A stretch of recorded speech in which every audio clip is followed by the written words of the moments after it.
Universidad Panamericana.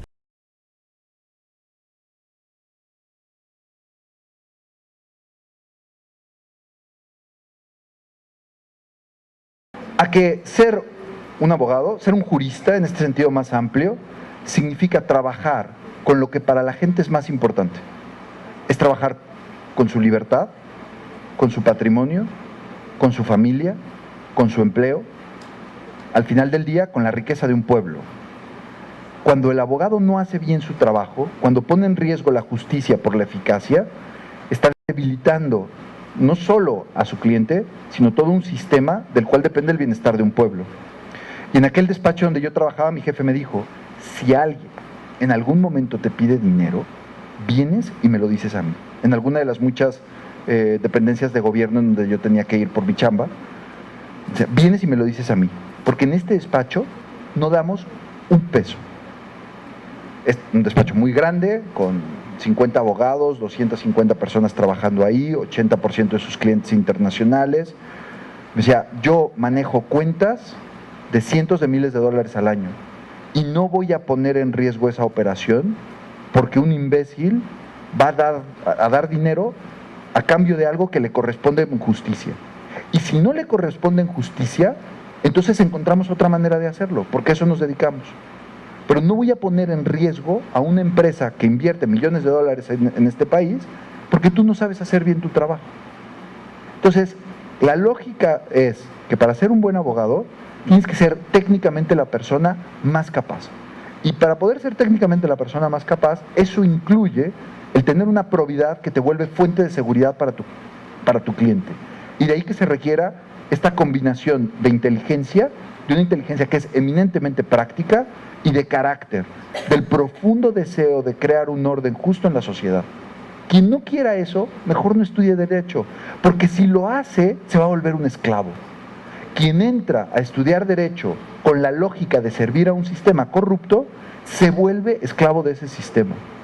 O quien entra a estudiar Derecho y no se prepara adecuadamente, no es de los mejores, entonces ese va a tener que corromper la manera en la que practica el derecho para poder vivir.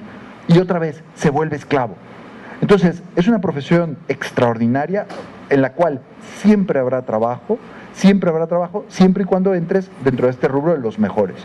Y los mejores requiere de esas dos cosas. Capacidad técnica para resolver problemas concretos, no la actitud del no se puede, sino la actitud de vamos a crear los instrumentos para resolver el problema. Y por otro lado, esa integridad de carácter que te hace libre al final del día, dueño de ti mismo, en un mundo que tanto requiere de juristas que tengan esa formación y ese carácter.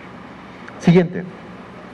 Ahora, hay personas que no litigan, hay personas que no van a tribunales, hay personas que no van a pelearse en los tribunales frente a un juez, sino que se dedican a prevenir los pleitos o a brindar algún tipo de servicio, pienso en todo el mundo del derecho corporativo, del derecho de empresa, donde a lo que te dedicas es a vigilar que un área de la sociedad, en este ejemplo una empresa, funcione conforme a las normas que la regulan. Y entonces es el abogado que constituye una sociedad mercantil, es el abogado que vigila que esa sociedad mercantil esté pagando bien sus impuestos, es el abogado que está viendo que, por ejemplo, que esa sociedad mercantil pues tenga todos los poderes que necesita las personas dentro de la sociedad para poder realizar bien su trabajo, es la persona que está revisando los contratos con los que esa sociedad mercantil está ya sea vendiendo o comprando o prestando algún servicio, y está todo el tiempo velando porque aquello esté bien hecho para evitar un pleito. En México, la idea que tenemos del abogado va más en la línea del abogado pleitero, ¿no? Ya tengo un problemón y entonces necesito un abogado. En otras culturas, en países más desarrollados, en otras ciudades en nuestro país, con un mundo empresarial más consciente y más desarrollado, el abogado tiene otra visión, o el empresario tiene otra visión del abogado. Lo ve como aquel que tiene que estar conmigo a lo largo de todo el proceso de creación y desarrollo de un negocio, porque me evita un pleito que puede destruir mi empresa. Entonces, yo estoy buscando un abogado que tenga ese sentido práctico, que sea mi aliado y que al mismo tiempo lo que me dé es ¿qué cosa? ¿Qué es lo que los abogados dan? Confianza, seguridad. Seguridad, a eso nos dedicamos. Ahora, para que no seas este abogado que lo que hace es frenar las instituciones en lugar de ayudarlas, esa seguridad no puede ser a costa del funcionamiento de la sociedad, a costa del funcionamiento de la empresa, sino que tienes que tener sentido práctico, ¿ok? Tienes que ser una persona, además, el abogado, como tiene muchísimo trato, pues además tiene que ser una persona con buena presencia, es una persona que tenga el don de la palabra, una persona que transmita confianza, ¿no? Es muy importante, porque eso es lo que vendemos, seguridad, al final del día. Entonces, está todo este universo de la consultoría, donde soy el partner del empresario y estoy cuidando su operación, haciendo la mía, desde la perspectiva que a mí me corresponde, que es la del derecho. Finalmente, la cuarta gran área de ejercicio de esta profesión es la académica. El derecho no está ya dicho en nuestras leyes y textos constitucionales, sino que está en continua transformación. Conforme el mundo se va transformando, se va requiriendo de nuevos instrumentos para poder regularlo adecuadamente. Y eso lo pueden hacer, ciertamente los jueces lo van determinando con sus decisiones, lo pueden hacer los consultores, pero quien lo realiza idealmente es el abogado que se dedica a la academia, y que se sienta a pensar y analiza la realidad y propone nuevas soluciones para los problemas muy complejos que la sociedad va presentando.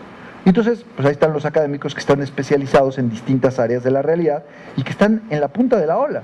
Ellos son los que están pensando en cuáles son los problemas que la sociedad va a enfrentar dentro de 10, 20, 30 años y están proponiendo las transformaciones legales, los cambios constitucionales necesarios para que se resuelvan de antemano, para que se allane el camino para el desarrollo de los pueblos.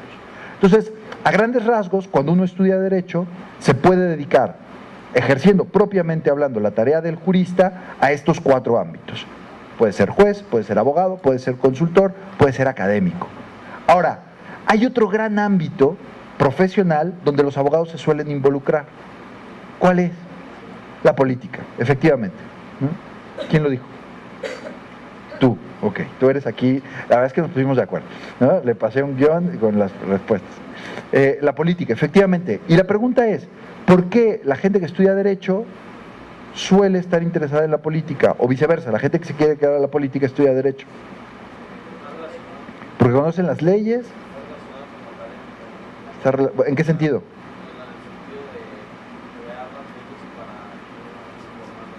Ok, había otra mano por acá. Bueno, al final del día, la función del político es conformar un determinado orden en la sociedad. Y el mecanismo a través del cual el gobernante, el primer mecanismo a través del cual el gobernante crea ese orden, son precisamente las leyes. Y hacer las leyes es una tarea muy compleja, que requiere no solamente el conocimiento del derecho, sino también requiere el conocimiento de la realidad que vas a regular. Y otra vez, estamos buscando personas que conozcan, que tengan esas dos habilidades. Por un lado, el conocimiento del instrumento técnico con el que trabajan los juristas, que son las leyes, y por otro lado, ese profundo conocimiento de la realidad, que no solo es presente, porque al final del día, para entender el presente, tengo que entender también el pasado. Como ustedes saben, la semana pasada el presidente de la República decretó la extinción de una empresa muy importante, una empresa pública muy importante, que es Luz y Fuerza del Centro. Ayer estuve trabajando, leyendo el decreto de extinción de la empresa. Me llamó muchísimo la atención cómo primero vienen los fundamentos legales, vienen los artículos constitucionales y los distintos artículos de muchas leyes con base en los cuales el presidente toma esta impresionante decisión. Pero después viene un larguísimo capítulo del decreto donde explica la historia de la producción, distribución, transformación, venta de energía eléctrica en México, donde explican cómo fue evolucionando el marco institucional en México y la realidad política hasta derivar en la situación actual. Y con base en esos dos elementos, la historia y el derecho, se toma tal decisión, la decisión de extinguir Luz y Fuerza del Centro. Digo esto porque ese texto lo redactó un jurista, que seguro tuvo que sentarse con algún experto en la producción y distribución de energía eléctrica en nuestro país para entender de qué trataba aquello, entender la historia de aquel problema y plasmarlo en un texto que deriva en una decisión tan importante. El abogado tiene que saber platicar, tiene que ser un hombre curioso, tiene que ser alguien que esté abierto a dialogar con otros. Hay abogados que no son formados para ello y eso ya depende mucho de la universidad donde estudias. Yo tengo un tío al que quiero mucho que es abogado, pero el pobrecito lo formaron para hablar solamente como abogado, con abogados, su tema favorito es el amparo indirecto. En las comidas familiares quiere hablar del amparo indirecto. Es el tema del que quiere hablar con mis tíos y con mis primos.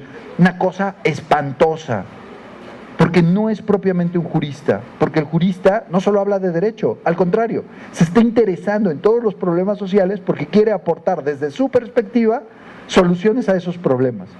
Y de ahí decía que el abogado tenga que ser una persona curiosa y con un gran deseo de interacción con otras personas y una gran curiosidad con respecto a problemas complejos, como ya les había dicho. Entonces, para redactar este decreto del que les hablaba, pues hubo que echar mano también de una visión que va más allá de las meras leyes. Y de ahí que al abogado se le suela identificar con una persona culta. ¿Sí o no? O sea, el abogado es una persona que lee mucho, que sabe mucho. Ahora, desgraciadamente, eso en muchas universidades se está perdiendo. Se está perdiendo esa formación que hace del abogado un hombre de visión amplia, ¿no? Hay unas cuantas universidades en este país, pero también en el mundo, que conservan ese deseo de generar lo que Daniel Kahneman, el antiguo decano de la Facultad de Derecho de Yale, llamaba un lawyer statesman. O sea, hoy en día tenemos una especie de paradigma del abogado como un mercenario del derecho. Es alguien que a cambio de dinero hace lo que sea. Pero cuando tenemos un sistema lleno de personas así, lo que se te destruye es tu capacidad de darle justicia a la sociedad. Y lo que se sigue de ello son esos desórdenes que tú bien señalabas. En cambio, cuando logramos un abogado que tiene este perfil integral y que se sabe garante de las instituciones y del buen orden en la sociedad, lo que logramos es un abogado que se asemeja a un hombre de Estado, lawyer statesman. Y de ahí que haya tantos abogados que quieran dedicarse a la política, o políticos, o muchachos con inquietudes políticas, que decidan estudiar derecho. Siguiente, por favor. Siguiente. Bueno, hace rato, una más, un clic más, ahí. Hace rato cuando les pregunté a qué se podía dedicar un abogado y ustedes me dijeron fiscal, mercantil, penal, familiar, etcétera, me estaban hablando de las grandes áreas de la vida humana que regula el derecho, mismas que para su enseñanza se dividen en tres. Cuando tú estudias la carrera de derecho vas a estudiar muchas materias que están contenidas en estos tres grandes rubros. El mundo del derecho público, que ahí es donde te haces un experto en las leyes que regulan la vida de la sociedad, que establecen el orden en el que vivimos. El mundo del derecho privado, que está más encaminado a regular las relaciones, no de toda una sociedad, sino entre particulares. Y el mundo que en mi universidad llamamos de la filosofía del derecho, que se encarga no solo de enseñarte qué es el derecho desde la perspectiva de la filosofía,